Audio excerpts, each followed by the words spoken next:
Hello, this is Robert Rickover at Body Learning. Today my guest is Esther Miltiades, an Alexander Technique teacher in North London, England.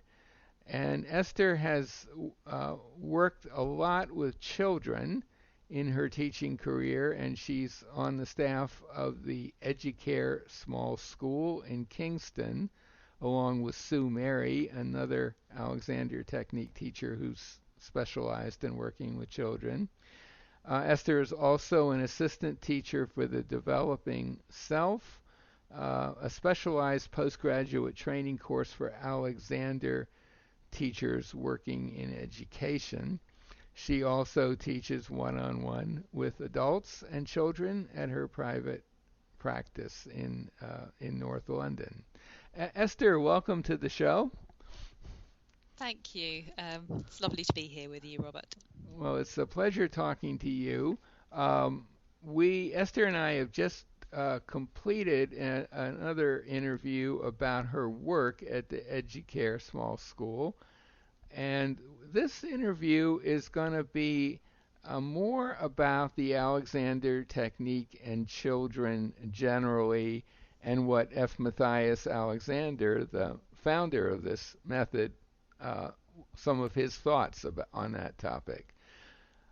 Could you begin, Esther, by just giving us a very short description of the Alexander technique? Lovely, yes.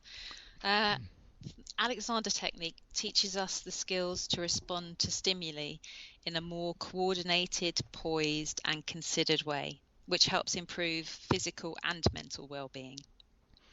That's my Right. little That's, summary. yeah. And excuse me, that Alexander, F. Matthias Alexander, um, had an interesting take on the whole situation of teaching his work and children. He, I believe, he actually said something in one of his books to the effect that uh, yes, most of the current Alexander Technique students are adults, but in a way that's kind of a shame because children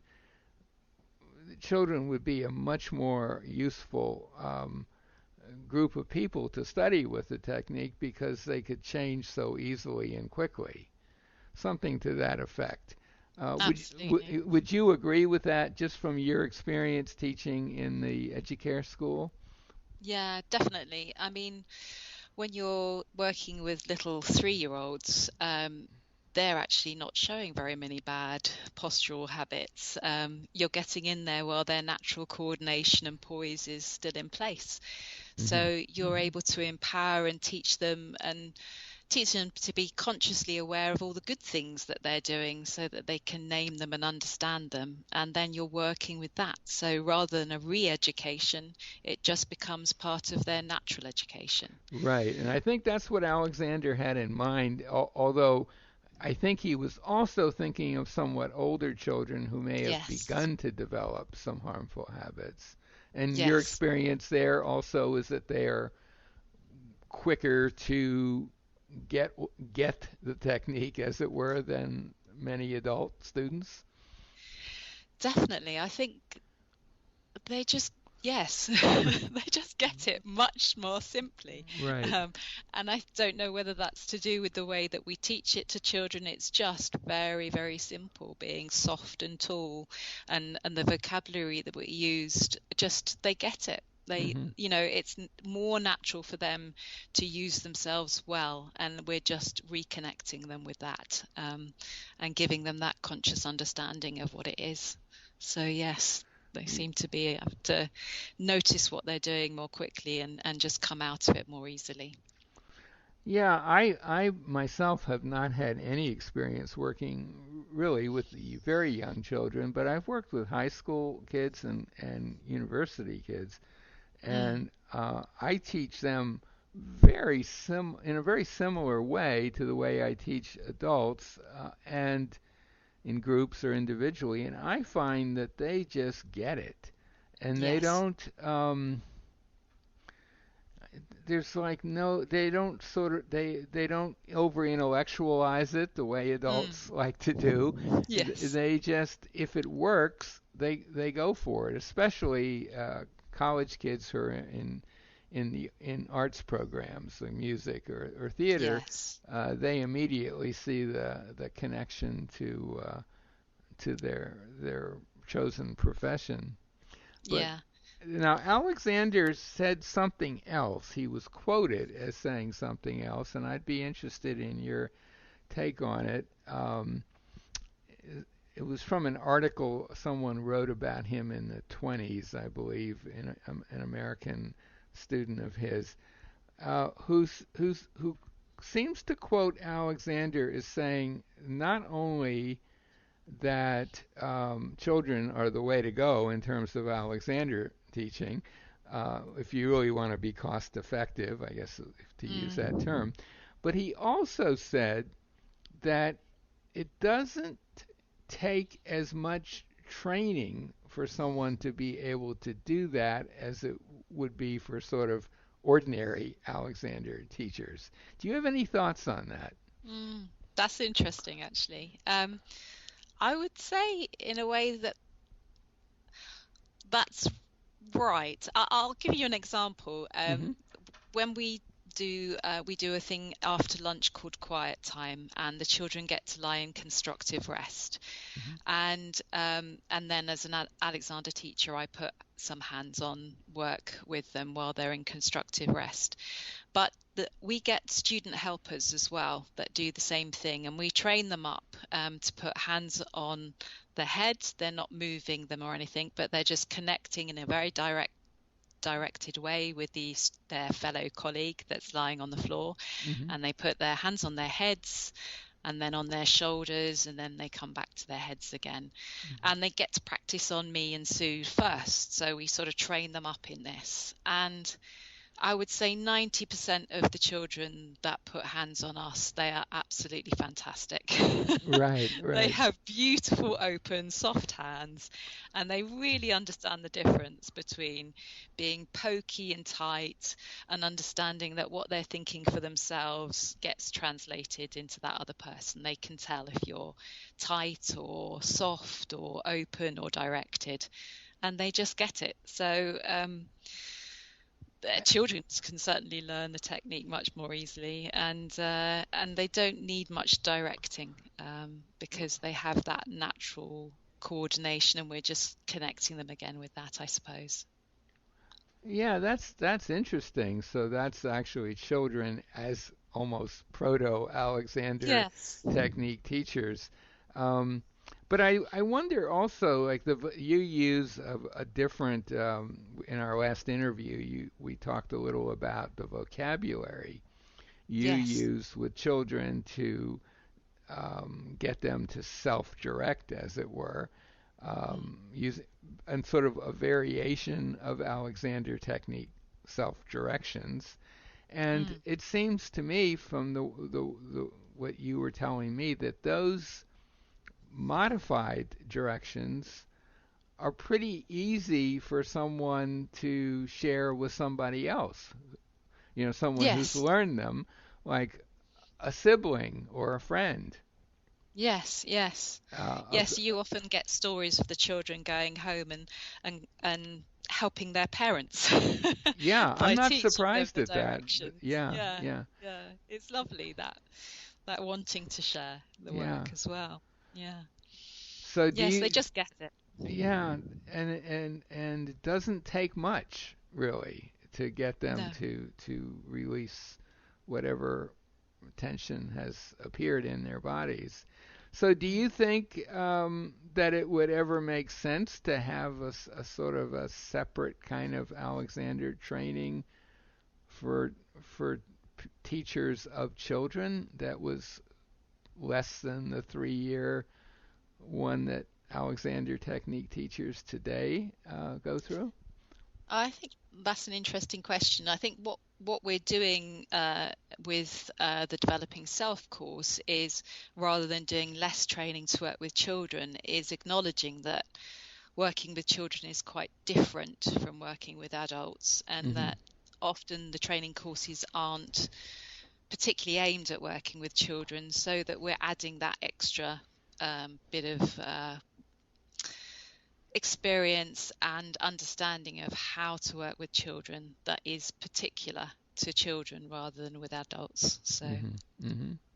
So I don't know whether it would necessarily be a useful thing to do a shorter training course just for children, because because as they reach teens, then they might enjoy the work that's more like we would give an adult. But it's definitely important for teachers, Alexander teachers, to have some sort of extra training to really understand working with younger children in particular. Right.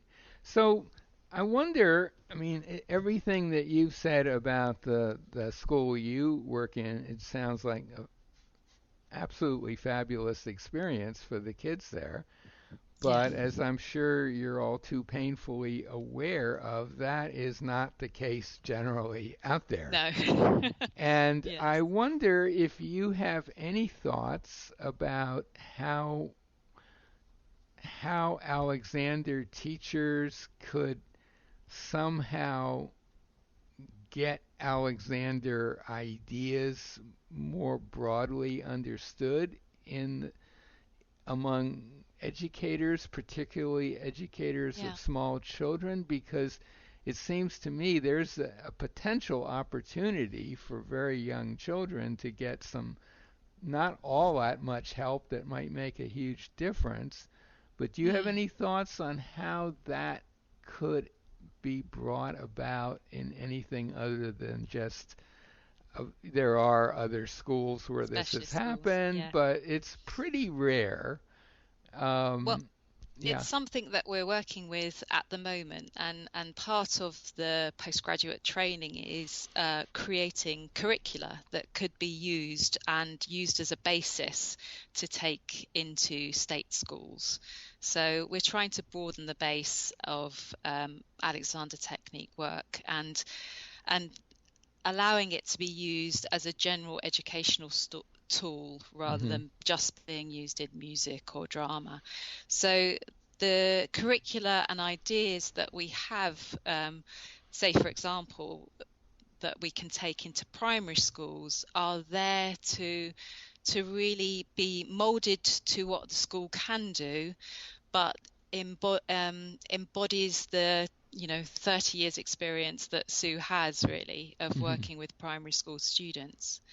And part of that is a colleague, Jeremy Cassidy, and I are attempting to create a research project within a local London state school Hmm. where we're taking the curriculum, the primary school curriculum for Alexander Technique, and really seeing what works in a state school, what they have time to do, what we can facilitate so that it becomes something that a normal class of 30 children could achieve and could see results with. Hmm. Um, and part of that we're looking at changing some of the furniture, changing I the was just going to ask you yeah about school furniture. yeah I first encountered that as a parent years ago when our children were in middle school, and I visited the cafeteria, which was an experience in itself, and I was astonished to see tables with metal stools kind of bolted to it oh so that you yes couldn't even move anything relative to anything else. And of course, they were all the same all the size same and height. size, Yeah. okay, yeah, Um, and I know that you are part of the school's chair campaign that Richard Brennan, an Irish Alexander Technique teacher, yes. has created. Um, what do you think are the possibilities of kind of waking school administrators or Mm, treasurers or whatever up to yes, the point that yeah, you might save some money by buying stackable chairs or yes, tables that are bolted I know. to chairs. It might be cheaper, but Yes. the cost to the students is just horrendous. Absolutely. Yeah.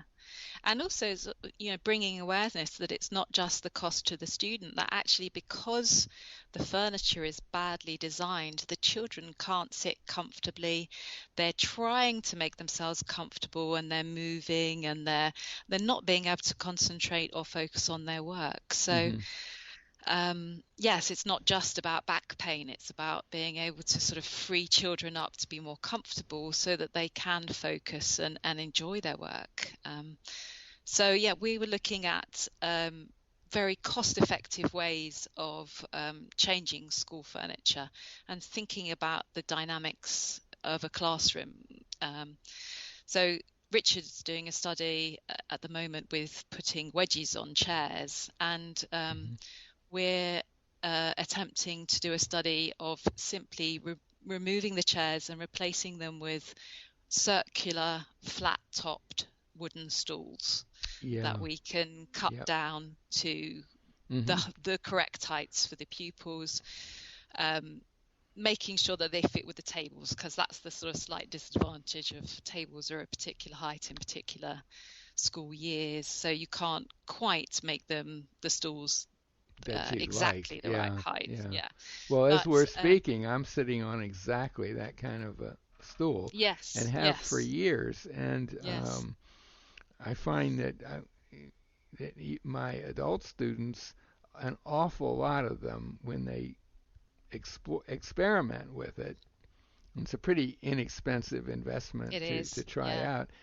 Many of them switch over and would never sit in a chair if there's a stool available, just yeah. because of the benefits Absolutely. of I mean, that. stools are great. I mean, they're flat, Hmm. they're easy, they're space efficient in very small Victorian classrooms that are Hmm. slightly Hmm. overcrowded.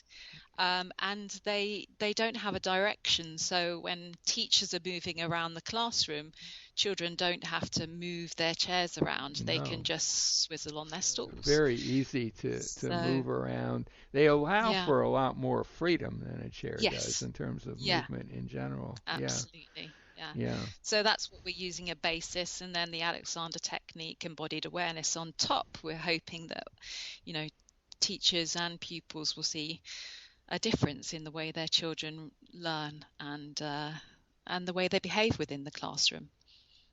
yeah. Yeah. Do you have any other thoughts you'd like to share about the Alexander technique and children generally? Anything you want to say to parents, for example, who might be listening? um, I mean, it's just a fantastic tool, a set of skills that you can give your child that stays with them for life. They are skills for life, and they are, it's equally as important to learn to look after yourself as it is to learn about maths and English and everything else. In all the stresses and the strains that we have today, to look after ourselves physically and mentally, learning to respond to stimuli, thinking about pausing and being able to respond and having that available to you, and understanding how anxiety affects our bodies. It's just a wonderful learning tool to have as part of your emergency kit, your first aid kit to look after yourself as you go through life. So I think that's what Alexander in Education is really trying to do, is trying to make educators more aware of the work that's available out there as part of the Alexander technique, that can be used in primary, secondary, and tertiary education, because it's got stuck within drama and music a lot, but it really has applications that can be broadly used within education. Yeah, So yeah. absolutely. Well, this might be a good place to bring our conversation to a close. My guest today has been Esther Miltiadis, who is an Alexander Technique teacher in North London, England. She works at the Educare Small School in Kingston, and she's also an assistant teacher for the Developing Self, a specialized postgraduate training course for Alexander teachers working in education. She also teaches, gives private and group lessons to adults and children. And I will put a link to Esther's website by this interview. If you're in the London area and you want to follow up on what she's talking about, contact her through the site. I'll also put a site that tells more about the Alexander technique in general and will enable you to find a teacher, hopefully, wherever you live. Not everywhere, but a lot of places. Esther, thank you so much for this and the previous interview. Thank you. It's been really lovely speaking with you and sharing my work. Thanks.